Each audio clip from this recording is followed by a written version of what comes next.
birth to a man named Rufus Dawes on July 4th, 1838. So Rufus Dawes is born and raised in Marietta, Ohio. He goes to school in Wisconsin. In 1858, he is still in Wisconsin with his father. And while he's in Wisconsin, working with his father for a few years, the Civil War breaks out. Rufus Dawes, being the descendant of William Dawes, immediately volunteers and becomes the lieutenant colonel of the 6th Wisconsin Regiment. The 6th Wisconsin musters in July of 1861. They serve through the entire war. They become part of the famed Iron Brigade, and here at Gettysburg, they fight just behind me in Reynolds Woods on July 1st, 1863. Prior to coming to Gettysburg, Rufus Dawes and his regiment see action at every major battle. They are part of Bull Run, they are part of the Maryland campaign, they are at South Mountain and Antietam, they are at Fredericksburg, they are at Chancellorsville, and then they come here to Gettysburg. Now, Rufus Dawes survives the Battle of Gettysburg. He famously goes on to serve in the Wilderness Campaign in Spotsylvania, Cold Harbor, the Siege of Petersburg. Rufus Dawes is everywhere in this war. After the war, he comes back to Ohio, marries his sweetheart, Mary Gates. They have 6 children. And of the 4 sons that Rufus Dawes has, one becomes the head of the Chicago Stock Exchange. One becomes an incredibly well-known politician from Ohio in his era. But the most famous, Charles Dawes, becomes Vice President of the United States under Calvin Coolidge and wins a Nobel Prize for the Dawes Act after World War I. So the descendants of William Dawes not only play an incredibly important role here in Gettysburg, and I'll get more to that in a second, but they expand into the mid-20th century. Now, on July 1st, 1863, Rufus Dawes and the 6th Wisconsin are on the other side of this building, and they are tasked with being reserves initially. However, as the afternoon of July 1st carries out, it is Rufus Dawes and the 6th Wisconsin that saves the day for the Union line as men from Mississippi and North Carolina are bearing down on the flank of the Union line. And it is Rufus and the 6th who capture the flag of the 2nd Mississippi and collect a whole bunch of prisoners in the railroad cut. His role here at Gettysburg was crucial to the survival of the Union Army on day 1. But he doesn't get to rest. He then, with the 6th Wisconsin, goes to Culp's Hill and fights at Culp's Hill again on July 2nd and the early morning of July 3rd. And as I said, he's not done. So as we honor the 2 men, William Dawes and Paul Revere, who carried the light in 1775, we need to recognize that their impact was not only the birth of the American nation, but their progeny were instrumental in the rebirth of the American nation here at Gettysburg. Thank you.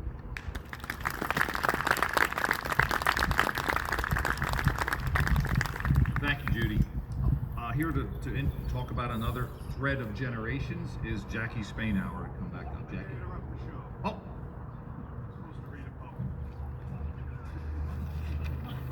It's all right. I was supposed to interrupt you, Judy, but I didn't know how to make that work, so I interrupted Gene instead. This is called the Midnight Ride of William Dawes, written in 1896. I am a wandering bitter shade, never of me was a hero made. Poets have never sung my praise, nobody crowned my brow with bays. And if you ask me the fatal cause, I answer only my name was Dawes.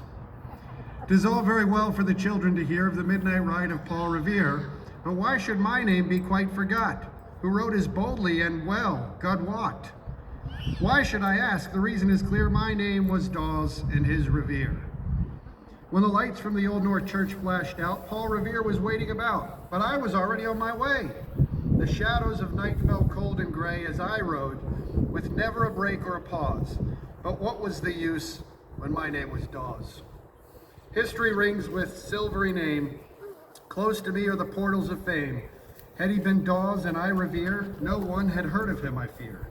No one has heard of me because he was Revere and I was Dawes.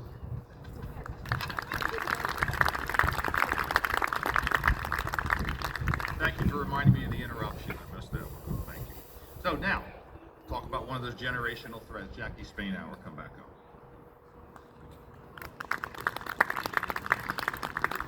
Thank you, Britt, and Jean, of course, but thank you, Britt. I needed that. So I'm actually going to talk to you about someone you might have heard of, who actually is pretty important in Gettysburg. I'm here to talk to you tonight about the legacy of Colonel Paul Joseph Revere. On the 4th of July of 1863, as fireworks lit up the skies of our nation divided, a young Union colonel lay dying on the fields of Gettysburg. His name was Paul Joseph Revere.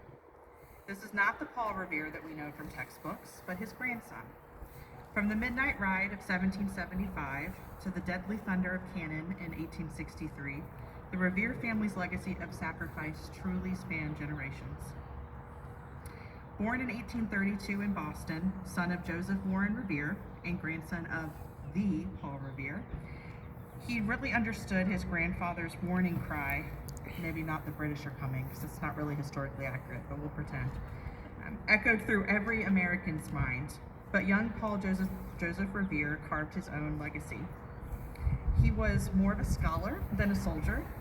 It was said that he was not bred for battle, he was bred for books. He graduated from Harvard in the class of 1852. He was deemed quiet, brilliant, and reflective. But when war erupted, he put aside the law in his own comfort, and he joined the 20th Massachusetts Infantry, the so-called Harvard Regiment. A fellow officer once wrote, he had a soul made for sacrifice. Some of the major battles that he was a part of were Ball's Bluff, Antietam, and Fredericksburg, each more bloodier than the last. At Antietam, he was badly wounded, and many thought he would never fight again. But he did return, and he refused a safer post. Duty pulled him in, and perhaps legacy did too. In a letter he once wrote, "If I fall, I trust I shall fall as becomes a Revere." In July 2nd of 1863, the air was thick with smoke and death. Revere led his men bravely at Gettysburg, holding the Union line under savage fire. A Confederate volley struck him down as he rallied his regiment. Captured and carried behind enemy lines, he lingered for 2 more days. He died on our nation's birthday, July 4th, as the guns fell silent. The same day the nation celebrated its independence, and the same day that Vicksburg surrendered, turning the tide of the war. He was just 30 years old. His grandfather rode to birth a nation, and we can say that he died to preserve it. His death was mourned deeply. He was not just a brave soldier, he was a symbol of sacrifice across generations. And his story reminds us that freedom isn't won once. It is fought for again and again and again in every single generation. Paul Joseph Revere's story is more than a footnote. It's a bridge between 2 defining moments in American history. And his life asks a question of all of us. What are we willing to stand for? I hope tonight you ponder that question.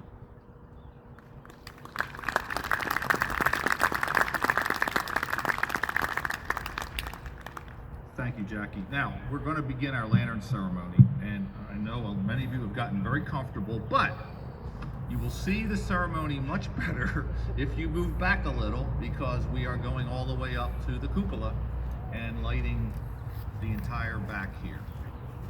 Roxbury, Paul Revere riding through Charleston.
Dolls in Revere have not been captured, I promise.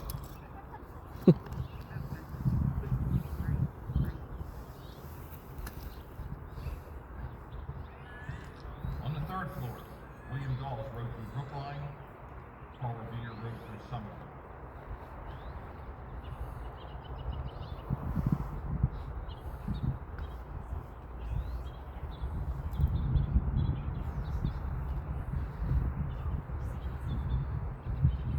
On the fourth floor, William Dawes rode through Cambridge, Paul Revere rode through Medford.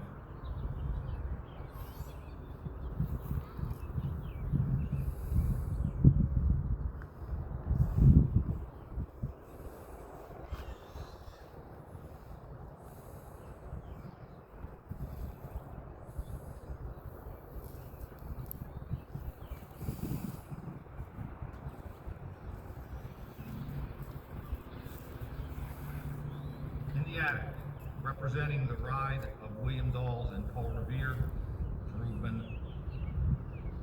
monogamy. For someone who's not from Massachusetts, that took me a little while.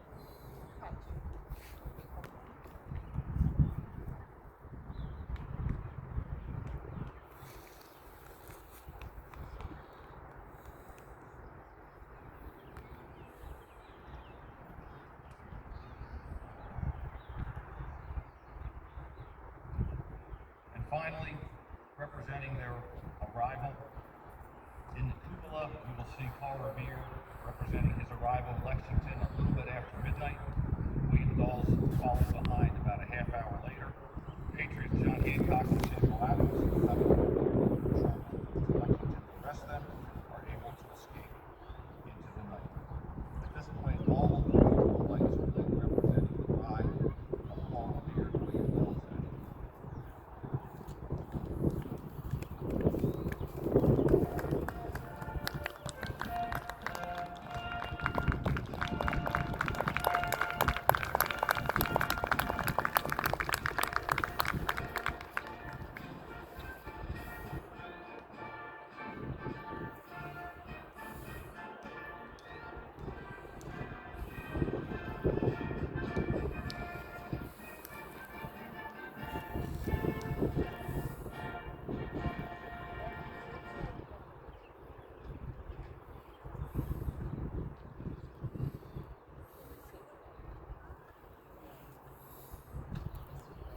I invite the audience members to light their candles and lanterns to amplify the warnings to the villages around and to help light the spark that will lead to our American Revolution. So please feel free to light your candles.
Second floor, Lynn Gilbert and Reverend John Spangler. Third floor, Priscilla Stoll and Russell Dix. Fourth floor, Pat Thorson, Richard Charles Mancini. In the attic, Gilson Pierce and Rob Shakora. And also thanks to Judy Morley and Jackie Spadauer. Now, people who really did all the behind-the-scenes work, all the folks from the Gettysburg Foundation, the Seminary Ridge Museum, please raise your hands. Thank you. And particularly Erin Pierce, because Erin and Bethany got me here with the promise of free pizza, which we had, so thank you. Thanks to all of you for coming out. We greatly appreciate this kickoff of Pennsylvania and America's 250th semi